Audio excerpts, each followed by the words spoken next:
Hi, everyone. It's Dominic from the MS Guide, and I'm really fortunate today to be joined by Professor Stefano Plucino at Cambridge. Um, what I'm going to do is we're going to talk about Stefano's going to help us put everything into context, and that will make sense in a second about what's coming when and what it's like, etc. And Stefano's a real expert in this stuff, so I'm just going to turn it over to him and let him introduce himself. So, hi. Hi, Dominic. Thanks very much for hosting me. So, as you said, my name is Stefano Plucino, and I'm a professor of regenerative neuroimmunology at the University of Cambridge. And my long-standing interest since my early days in science is around advanced therapeutics, including cell therapies, gene therapies, and anything cool and fancy which might hold the promise of succeeding where previous therapeutic options have failed. Uh-huh. So that's I'd say you came to my attention, if that makes sense, because I did a podcast with a friend. And we were looking at, you're the guy behind the injecting the stem cells into the brain directly. I'm not a guy behind. I'm one of the guys behind. Yeah, This is yeah, becoming more and more global initiative sure. as the time goes by. But yes, I'm one of the authors of that paper that you and your friend were commenting a few weeks Yeah, ago. Yes. yeah. I mean, it's all amazing stuff. And, from the patient perspective, everybody I know, and judging by a lot of the comments I get and everything, it's almost, dare I say, sort of almost desperation. You're hanging on for stuff. I've had MS for 31 years, and I've had 5 DMTs, and it's the kind of thing where you just think, I want to do the best to minimize this the most. And then there's many people I know, a friend, Mark Webb, for example, with advanced MS, there's a great feeling often that the sort of ship has sailed for anything to happen in our lifetime. And then we look at something like this and think, oh, good grief, this is amazing. So, what I wanted to talk to you about, though, was really this whole, I suppose, psychological thing that we all have as patients. And I wanted to use your expertise to try and help put into context and set expectations, because I think it's super cool. But I think we all need to understand where we are with things and everything. So, you know, the first thing I wanted to ask you was all these technologies and therapies, because it's not the HSCT that many people are accustomed to, the idea of having your own stem cells. You're talking about using other stem cells. Is that correct? Yeah, it is correct. Yes, it is correct. And how does that work? Okay, so shall we start from the way it works, and then we can jump into the context and the expectation, which is what you wanted to discuss with me. Sure. Yeah. Yeah. It's Right. just so I'm ignorant to all this. So Yeah, excuse yeah. me for not. Yeah. The way it works biologically and scientifically is purely fantastic, and that's why there is so much excitement around, and there is so much enthusiasm, and there is so much expectation. Yes, really. Mm, And I've been dedicating the last 20 plus years of my career to not only to preclinical work aiming at addressing whether there is a space for advanced therapeutics to be of impact in MS, but also to understand the way they work. And the way they work is multiple ways of working, because they are fully naturally occurring live biological entities that we inject in vivo, either in animal models of MS-like disease or MS-like lesions, or as we have done recently, in people with real disease, in people with MS. yeah. They work by multiple modalities. They're able to survive and to migrate and to integrate in what we call the hosts, which means the transplanted Yeah. animal or individual. They are able to differentiate and to give rise to mature progenies of brain cells, because they are multipotent. So they can give rise to malinforming cells. They can give rise to astrocytes. They can give rise to neurons of different types. Right. But So also, can I yeah, interrupt you? yeah, So sure. these, should we call them naive stem cells? They have the ability. When I say naive, I mean they haven't gone down I'm this or I'm that route yet. The potential is to not only remyelinate, because that's what a lot of people talk about, but actually helping regenerate nerves. Is that fair?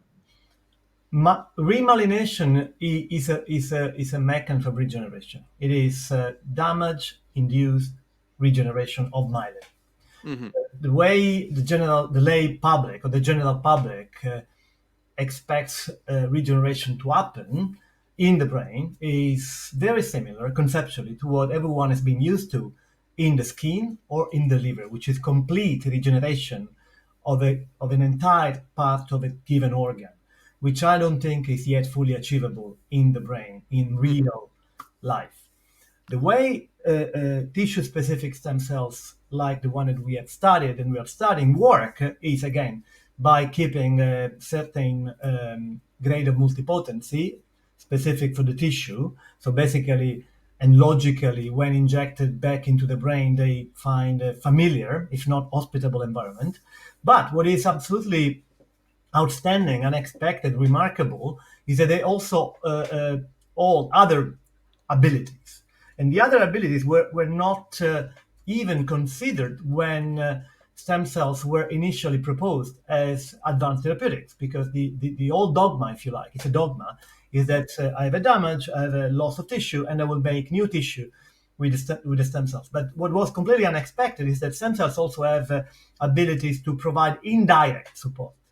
And the type of indirect support is composed by release of molecules which are anti-inflammatory, release of molecules which are neuroprotective, ability to promote cell-to-cell interaction. Even exosomes, they're able to release tiny vesicles, which are, we call them like Amazon-like parcels, to deliver information to target cells. So the complexity of the way they work is very, very high. And what is becoming more and more evident is that they are able to adapt some of these functions based on the environment. So Wow. in other words, this is real. It looks like science fiction. I agree with you. It's and which is beautiful, but which might also be another problem because patients, especially, might become impatient when this type of fantastic new. Hmm.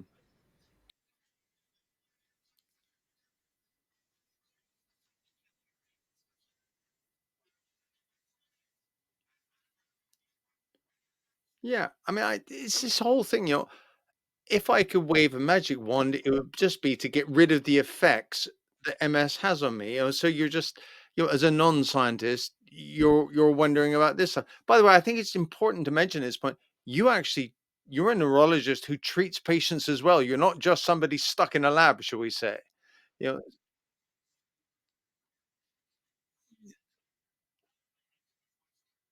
yeah.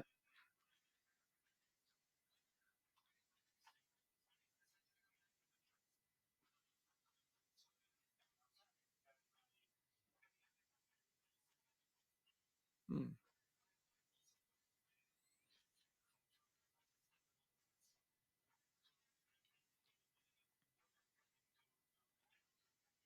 mm.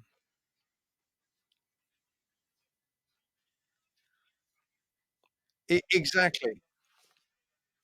Oh, no, I mean, that's brilliant. I mean, I wish there was more people that sort of thought about it like that. Sometimes I think patients think there's often they feel a disconnect between the neurologist and them, but not with everybody. But so these, is it fair to say when you started doing this, what they were doing was exceeding your expectations? You were finding out things that you didn't think would even happen.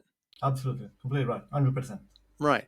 And at this stage, research being what it is, it's in the people with advanced MS at this stage, isn't it? Where, I mean, bluntly, I think from an ethics research point of view, they think, well, somebody has less to lose if they're very, very advanced in the disease. They'll take greater risks. I mean, the bulk of us with relapsing remitting aren't going to we can't go to our doctor and say, please, may I have some stem cells injected into my brain? In full honesty with you, the type of preclinical work that we have done in the last 20 years is so comprehensive and so open to different modalities of actions and different models, which I think there is biologically Mm, enough room also to think of relapsing remitting MS. Of course, yeah. we have to be also realistic and we have to deal with what's available on the NHS, how much effective the biologics we Mm, have are. So I think the decision of running a phase one first in man proof of concept feasibility study. That's a Mm. feasibility study with no control group on Yeah. people with progressive MS and very advanced disease. Is combination of ethical impediments or ethical reasons and also vision moving forward. Should the trial, as it was the case, be successful? Yeah. But as I said at the beginning, in our preclinical work, we have also tested, and that's where when we discovered this anti-inflammatory action, the very same technology against the models of relapsing-remitting MS in laboratory animals. So there is a very wide range of therapeutic actions which might make them potentially working also in non-progressive forms of MS. But we have to be honest that what do we have available as a list of fully approved disease-modifying therapies is remarkably effective Mm. on relapsing remitting itself. What's still a very big unanswered question and a clinical unmet need is progression, transition to progressive MS, and Mm. how to interfere with disease progression and disease evolution in later stage of the disease. Yeah. Let me ask you, here's it's the $1,000,000 question, and but who's going to benefit from this? How are they going to benefit from it? When this, let's play pretend and say this is now available, would somebody have to have a hospital procedure? Would they get a pill? Would they have an infusion? I mean, if I turned up tomorrow and it was given to me, how would you expect it to benefit me or somebody else? Like a reduction in disability or fatigue or all of these things or what? So first of all, I have to correct you or to contradict you. The paper is not saying that this is available. No, no, no, I realize, but I'm saying, Yeah, playing pretend. let me clarify because I think it's important to clarify Okay. the wording and the semantics. The paper is Yeah. not saying this is available. The paper is saying this is doable, Yeah. which is black and white, completely different Oh, discussion. and clinical development But of takes course, to far make longer it than to make it available, first of all, you have to show that it is doable. sure, You can do it. So sure. the paper is the beginning Yeah. of another very long journey, Mm. which is human studies.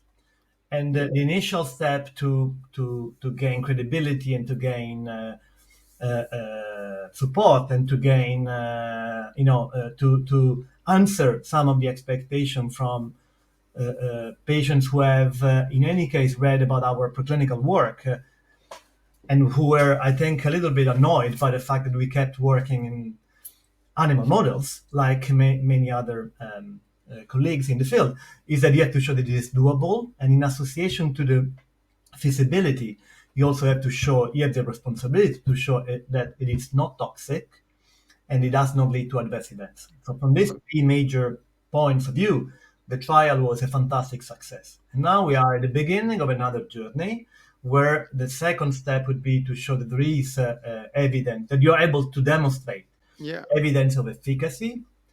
And then the tricky point is to identify which primary and secondary outcomes or primary and secondary endpoints are again realistic to be addressed, and how many of them are accepted as potential important endpoints to verify that a new treatment has an effect in a very complex disease like progressive MS. Then, going back to your initial very ambitious question, when Yeah, yeah. will it It be is complete available? shoot for the moon ambition. I Yeah. understand. The availability of something which is very experimental inevitably has to be delayed up to the very end of this clinical But journey, the which drugs means we at take least today were in somebody's head 40 years ago as somebody in a laboratory sort of playing with chemistry. The things we take now, I think people don't always understand how long it takes to get it from sort of I can give idea. a couple of examples just to be very crude. Yeah, yeah. So you mentioned at the beginning, still, staying gravitating around cell therapies. You mentioned at the beginning the autologous hematopoietic stem cell Mm, transplantation, which seems to be piece of cake because it's done in any hospital. There is still very much discussion. I saw a poster from you on LinkedIn half an hour ago. There is lots of discussion of why this is not flying yet, why mm. clinical trials are not receiving enough attention to fly. Uh, this is a procedure which has been established in hospitals in mid 60s. Mm. autologous hematopoietic stem cell transplantation for people with blood malignancies. Yeah, I mean, that's my stem Established, cells. Autologous is my stem yeah, cells, isn't it? it's an Yeah. established procedure in the Mm, hospitals since mid 60s, and still it is believed, right or wrong, not fully routine therapeutic procedure for people with high aggressive, high evolving young people, of course, mm. relapsing remitting MS. So I'm not saying I that. was talking to a hematologist, Yeah, the people that do this, who treat the blood cancer, and they were looking at me. To them, this is bread and butter, something they do day in, day out. But many neurologists treating MS still act as if you've handed them a hand grenade with the pin out.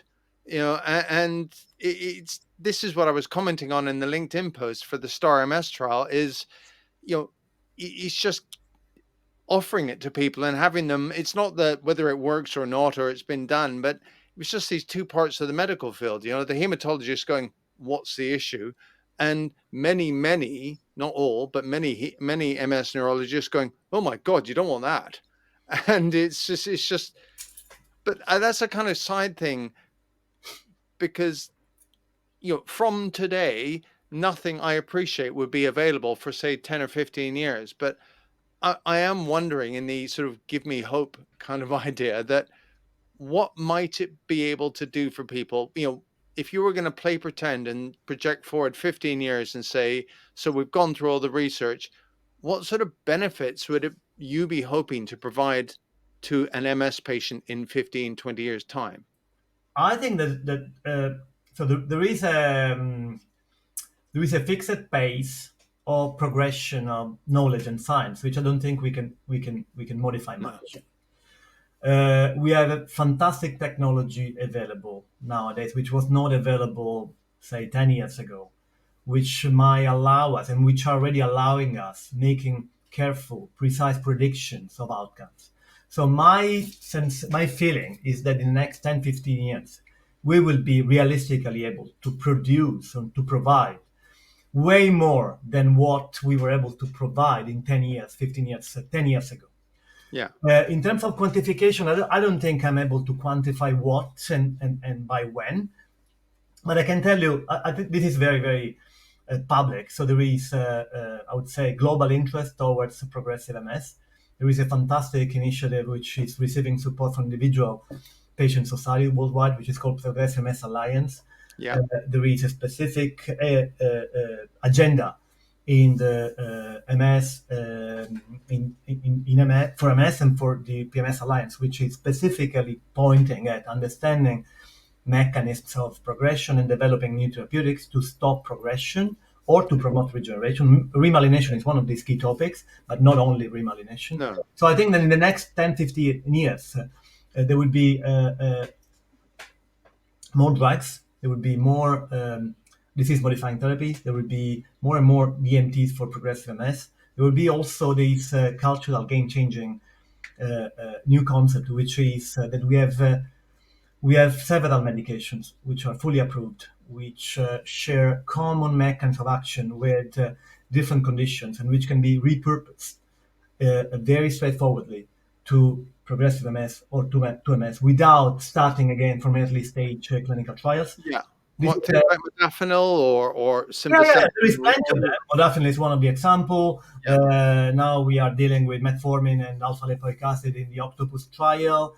The very same exercise is being done towards motor neuron disease. So there is a global alliance which are putting together on the same table of discussion several neurodegenerative conditions which are common mechanisms, with the idea of having not only meta-analysis on different trials, but also to repurpose medications which have already undergone very extensive clinical stage and clinical experimentation in conditions which have not yet been trialed for those medications. So I think the next 10, 15 years are going to be very, very interesting, not only for us as clinicians and physician scientists, but also for patients. Sure. I mean, it's just it all looks slightly sci-fi, but as I said, but the whole thing is you're thinking, so what will this do for me, and when will it do it?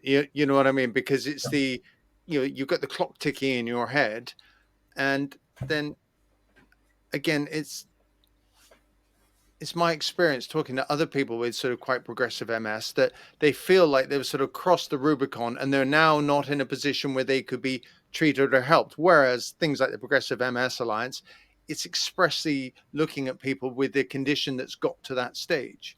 Absolutely, and it's important for patients not to lose their hope.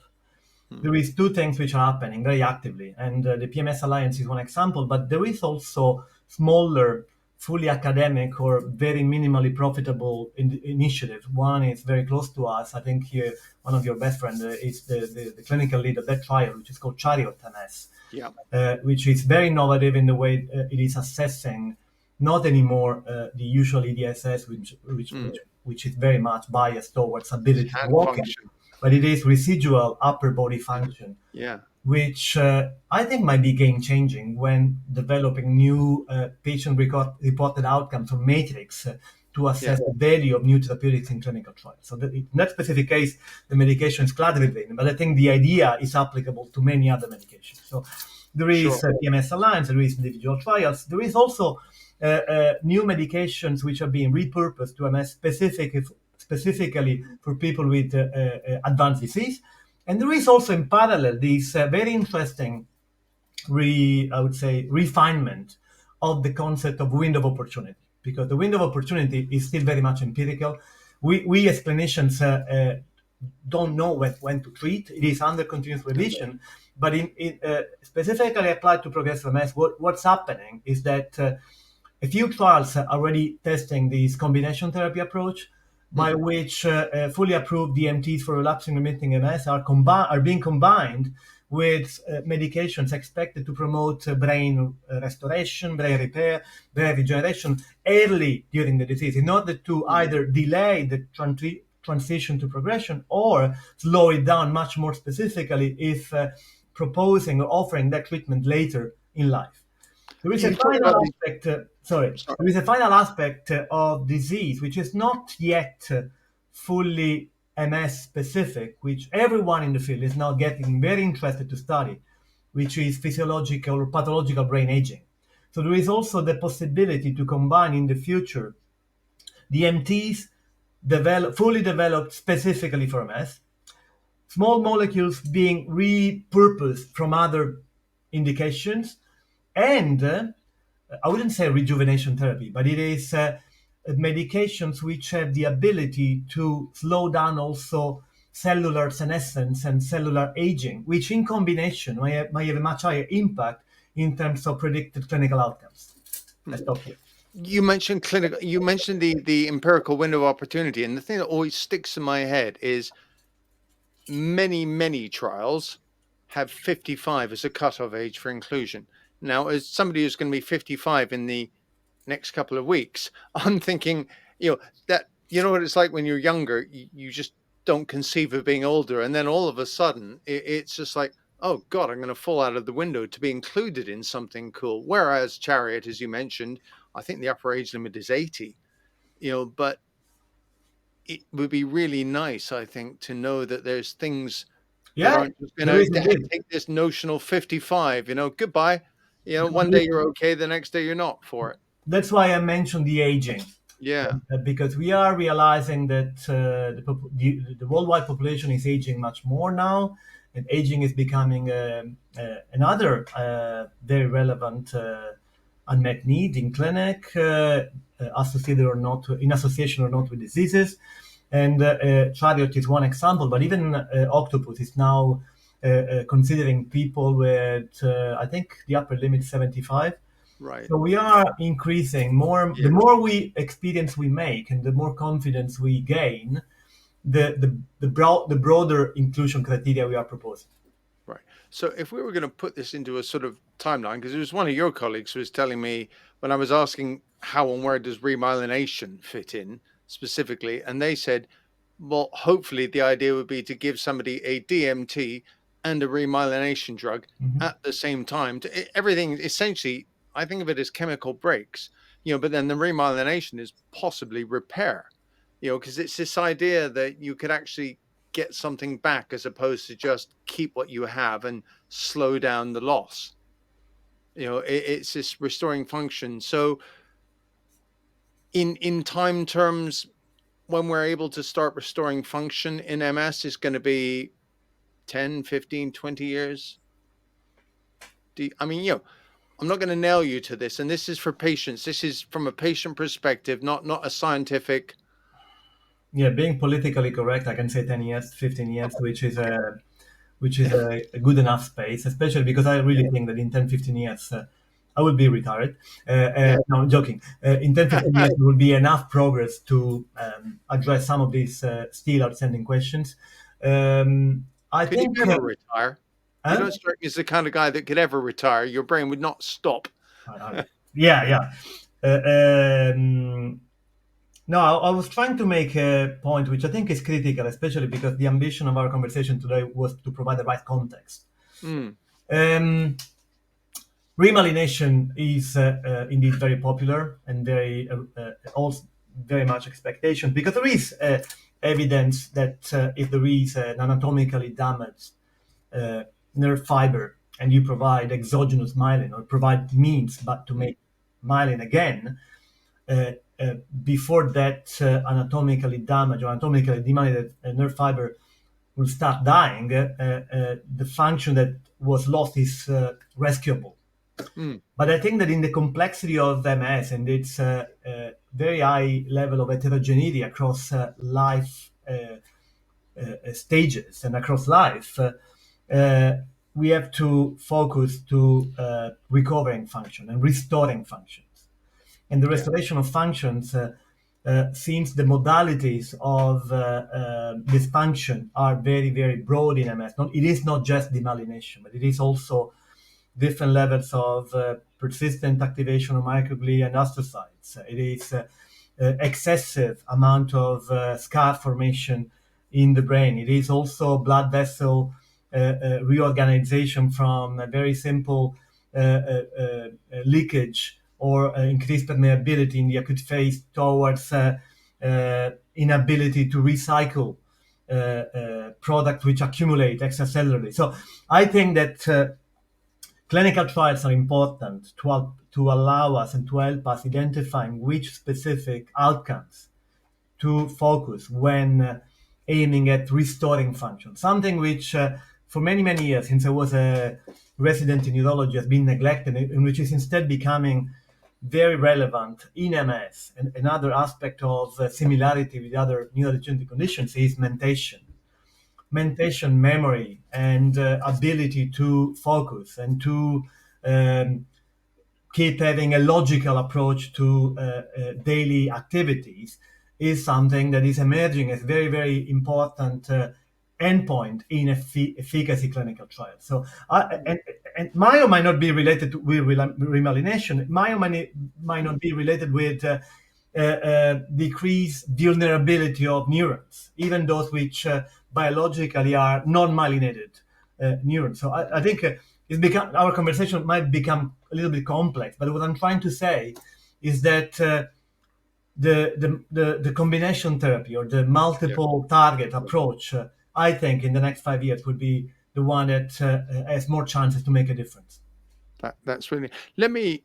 I appreciate you giving up your time. I know you're busy. Can I just wrap this up for everybody, because this is the really sort of key to me, where the rubber hits the road kind of thing. You do trials, Professor Schmerer, Klaus does trials. How do people go about getting involved? Because you saw that post, the one I commented, Star MS, because people are not having it mentioned to them by their neurologist. So if you're going to take this into your own hands as a patient, and I'll put this all in the show notes and the description, etc. So the different trials. But if you want to be involved in Chariot, or if you want to be involved in Octopus or anything else, what do you do as a patient? This is a very important question, and I'm very sensible to the matter of uh, the accessibility to not only to research and the possibility to be informed about Mm, research, which I think is extremely well done by several MS societies. The dissemination of science and outputs of science in a very understandable language is done brilliantly by multiple bodies.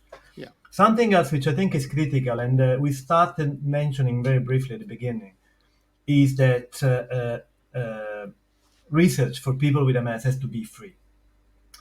And I'm very sensible to those patients who are desperate or are feeling isolated or are feeling desperate and are feeling, that no one is listening to Yeah. them, and decide to enter into a parallel pathway where they find their own private institutions or private clinics, and they pay with their own pocket money. This is something They're that always I somebody willing to feel take very money off desperate I people. feel very bad. So Yeah. participation to clinical trials is free, and the usual pathway is to ask your leading or referring neurologist, because Mhm. that's the most informed individual you might speak with, But and then some people need it said to them, I think. They yeah, yeah, don't need and then right. if your neurologist is part of the network, that's Mm, easy. If your neurologist is out, he or she shouldn't be shy to contact us and to send an email and to refer mm. the patient for an additional round of discussion and eventually for a screening or consideration for trials. Again, trials are free. Yeah, so trials are free.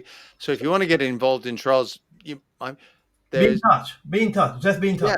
So I'll put the links in and Yeah. stuff, but there's things like there's clinicaltrials.gov, which is a website which all the major clinical trials are listed on and stuff, because sadly, in a perfect world, somebody would come up and say, "Oh, by the way, these are the ones." But really, I find you often get a lot done by doing it yourself, and finding out yourself. So there's No, ways to do it, something that folks. the UKMS Society has made, which I think is a great initiative, and is available to us as a scientific community for multiple reasons, is the generation of an UKMS registry, which, as we speak, is being used as a vehicle to allow interested individuals being considered for clinical trials. So basically, you register yourself, you describe very quickly Yeah.